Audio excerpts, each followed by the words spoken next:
দুর্ঘটনা ঘটছে ওখানে পানির উপর একটা ভাসমান হেজ কভার দেওয়া হয়েছে।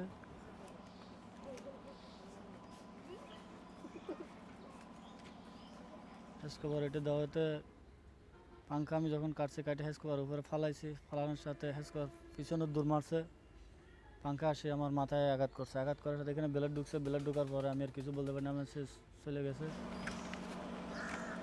তারপর আমার পা দুই দিকে নেমে গেছে, নেমে যাওয়াতে পাঙ্খা পড়ে যাইতে সময় পপুলার সাহেবের সাথে আমার পা মারে দিছে, পা জায়গায় পড়ে গেছে।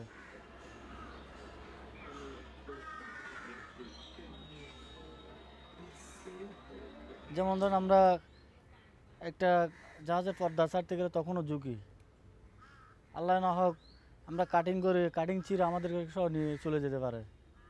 তো আমরা তো জীবন নিয়ে হাতে জীবন নিয়ে কাজ করতেছি।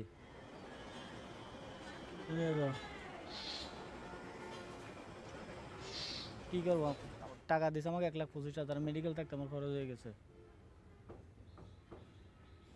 আমাকে টাকা দিয়েছে 1,25,000, মেডিকেল থাকতে খরচ হয়ে গেছে। চিকিৎসা বন্ধ করে দিয়েছে কোরবানের আগের থেকে, গেছে বছর কোরবানের আগের থেকে চিকিৎসা বন্ধ করে দিয়েছে। এখানে প্লেট লাগানো আছে, অপারেশন করার কথা, এটাও করবে না যত সম্ভব, বোঝা যাচ্ছে এখন।